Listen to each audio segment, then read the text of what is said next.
पहले बाबरी मस्जिद, फिर शाही ईदगाह मस्जिद मथुरा, वहीं ज्ञानव्यापी मस्जिद, ये तमाम अलग-अलग मस्जिदें जिसको लेकर के लंबे समय से विवाद चल रहा है। इसमें बाबरी मस्जिद की जगह पर राम मंदिर भी बन चुका है।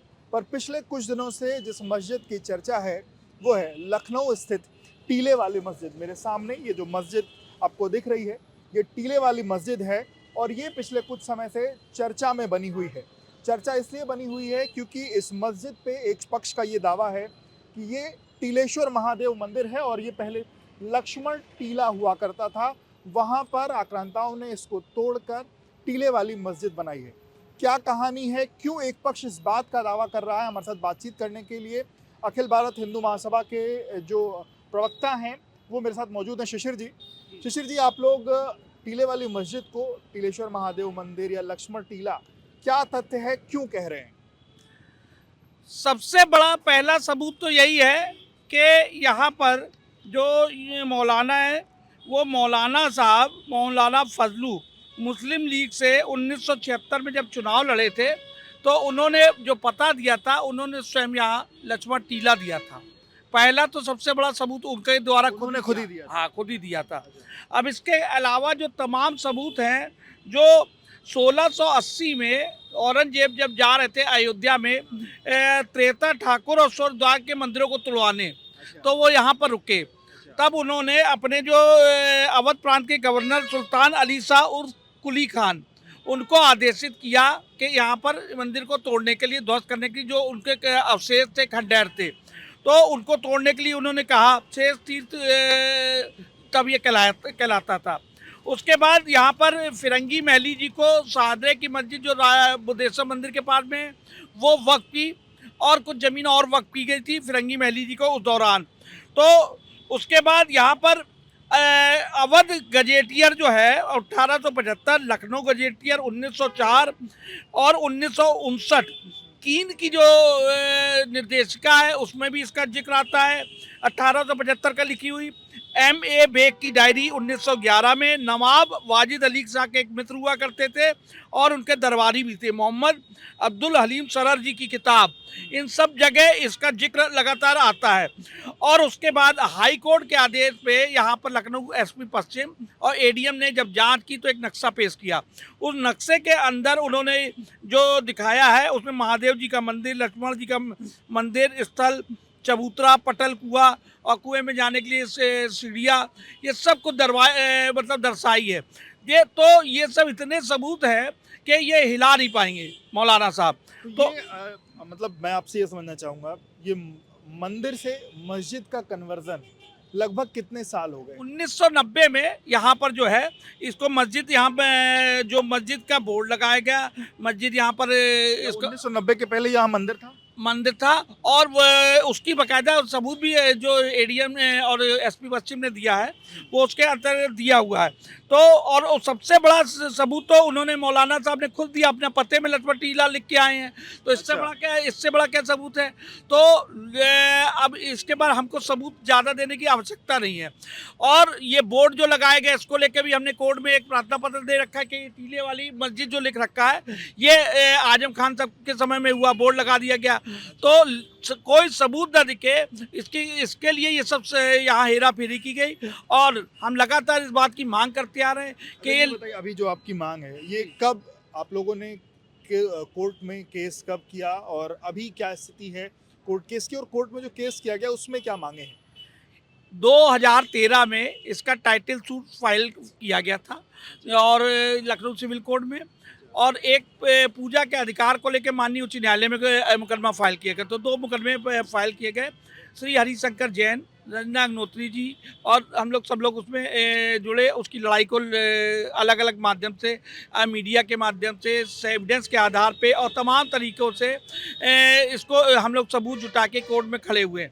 अभी पिछली डेट में जो मुस्लिम पक्ष ने एक याचिका हम लोग डाली थी, उसमें ये कहा था कि मुकदमा चलने योग्य नहीं है, तो वो लोअर कोर्ट ने इनका खारिज किया था। उसके बाद ये रिवीजन में गए थे और अभी पिछली ही डेट पे इनकी रिवीजन जो 711 है वो खारिज खारिज कर दी गई है।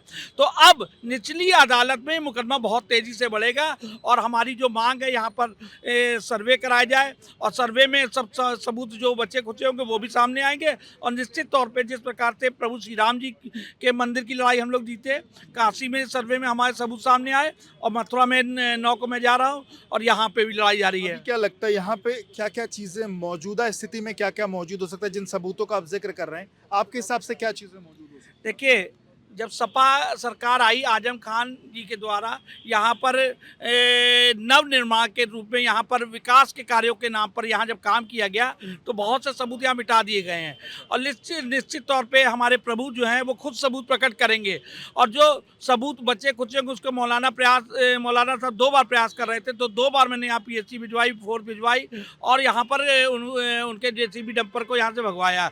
लगातार इनका प्रयास जारी है कि जो कुछ भी थोड़े बहुत काशी के बाद पूरे देश में एक माहौल बना है कि सबूतों को खत्म किया जाए, मिटाया जाए, हटाया जाए। तो वो सब के कारण यहाँ पर सारे देश में धार्मिक स्थलों में ये एक ट्रेनिंग दी गई, आप अपने यहाँ जो इस तरीके के धार्मिक स्थल है वहाँ से सबूत को हटाइए। उसी क्रम में मौलाना साहब ने ये सब किया और मौलाना साहब उसकी आड़ में, इस मस्जिद की आड़ में यहाँ अवैध रूप से स्टैंड चला रहे थे, बस अड्डा, अवैध रूप से ये सामने हमारा LDA का पार्क है उसको कब्जा करके शादी बारात घर चला रखा है जो कि पब्लिक प्रॉपर्टी है। पब्लिक के लोग जाते हैं वहाँ पर वॉक करेंगे, वहाँ घूमने फिरने जाएंगे, उसको कब्जा इन्होंने कर लिया। तो इस प्रकार से एक तरीके से कमाई का स्रोत भी बना दिया गया और टीले वाली मस्जिद का बोर्ड अगर सरकार नहीं हटाती है, कोर्ट की अदालत में भी हमारा प्रार्थना पत्र नहीं हटाती तो हिंदू महासभा कार्यकर्ता हम लोग आएंगे और इस बोर्ड को यहाँ से उखाड़ देंगे क्योंकि ये हमारा हमको जो आप लोग बिना कोर्ट के आदेश के बोर्ड हटा देंगे? आदेश भी लेके आएंगे। अगर आदेश में देरी होगी तो कोर्ट, मैंने उत्तर प्रदेश सरकार को प्रार्थना पत्र दिया है, तो जबरन कब्जा किया, जबरन वालों को जबरन तरीके से जवाब देना हिंदू महासभा को आता है। तो इसका कोई टाइम लिमिट भी है? टाइम लिमिट अब की कोर्ट में हम फिर से कहेंगे कि जल्द इसकी सुनवाई किया जाए क्योंकि बोर्ड जो सरकार के द्वारा लगाया, समाजवादी सरकार के द्वारा, तो योगी जी की जो सरकार है वो कहती है हम हिंदूवादी सरकार है, तो आखिर ये हिंदू पे जुल्मकारी अवैध रूप से बोर्ड क्यों लगा हुआ है? इसको यहाँ से कलंकित इतिहास को हटाया जाए। जिस प्रकार से देश भर के तमाम मंदिरों में जिस प्रकार से मंदिरों को तोड़ा गया, उनको अवैध रूप से धार्मिक स्थल बनाया गया है, तो अगर हिंदू सनातनी यहाँ 80% माहौल हमारा जो है अपने देश में अपना अधिकार नहीं मांगेगा तो कहाँ जाएगा बताइए? तो हम अपना अधिकार कानूनी रूप से पूरे देश भर में, चाहे राम मंदिर का हो, चाहे काशी का हो, मथुरा हो, ताजमहल हो, कुतुब मीनार हो, तो कुतुब मीनार आप देखिए जैन मंदिरों को तोड़ के बनाई गई, ताजमहल, तेजो महल हमारा मंदिर हुआ करता था। तो ये औरंगजेब के कालखंड में मुगल आक्रांताओं के द्वारा जिस प्रकार से इन्होंने हिंदू की संस्कृति को विरासत में डालने के कार्य किया, नालंदा जैसे विश्वविद्यालय को जला दिया, उससे इनका क्या मतलब? बुद्ध प्रतिमाएं तोड़ी, गुरुद्वारे तोड़े, चर्च तोड़े, क्या नहीं किया पूरी दुनिया में? पूरी दुनिया में कोई लोग परेशान है अगर, तो वो इनके आतंकों से परेशान है। जो देश इनको शरण देता है उसी में ये बवाल करने लगते हैं। अभी ताज़ा घटना म्यांमार में देखिए, जो वहाँ पर रोहिंग्या मुसलमान वहाँ उनके देश में, बौद्धिस्टों के देश में उनको रह रहे थे शांतिपूर्वक, वहाँ बौद्धिस्टों के साथ लव जिहाद, जमीन जिहाद सारे कुकर्म करने लगे। उन्होंने डंडा उठाया तो कोई भी इस्लामिक देश उनको शरण देने नहीं आ रहा है। बात तो इस्लाम की एकता की करते हैं, कहते हैं कि कुरान के अनुसार कि पूरी दुनिया में जहाँ मुसलमान है वो सब एक है, लेकिन जब ये मारे जाते तो कौन इनको शरण दे रहा है? बांग्लादेशी घुसपैठिए और सबको हिंदुस्तान। कोई भी 2013 से रिट दायर हुआ है, 2024 आ चुका है, क्या लगता है क्या कोई टाइम लिमिट है, क्या कोई टाइम फ्रेम आपको दिखता है इतने समय में जो आपकी बात है या जो आपका पक्ष है उस पक्ष को आप अच्छे तरीके से कोर्ट में पेश कर पाएंगे? निश्चित तौर पे करेंगे।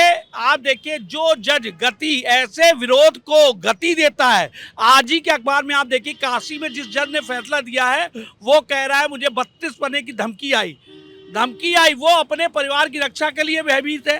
तो इस देश में न्याय तंत्र भयभीत, यहाँ पर जो राज्य सरकार जो आती है वो अपने हिसाब से काम लेती है, पुलिस प्रशासन दबाव में काम करता है, सरकार के अनुसार काम करता है। आप देखिए, तो ऐसी स्थिति में हम अदालत में गए हैं और अदालत के आदेश के द्वारा निश्चित तौर पे हमको यकीन है योगी जी की सरकार है, अगर अदालत कोई बढ़िया फैसला देती है तो आदरणीय योगी जी की सरकार उस आदेश का कंप्लायंस कराएगी। जैसे राम जन्मभूमि में हिंदू महासभा ने लड़ाई लड़ी, हिंदू महासभा के हक में फैसला आया और उस फैसले को क्रियान्वित करवाया राज्य सरकार ने, क्योंकि अगर सरकार विपरीत विचारधारा की होती है तो वो आदेश रद्दी की टोकरी पड़े रह जाते हैं और कोई इंसाफ नहीं होता है। तो भव्य राम मंदिर इसलिए बन गया क्योंकि आदरणीय मोदी जी, आदरणीय योगी जी की सरकार है। और यहाँ कौन सा मंदिर बनेगा?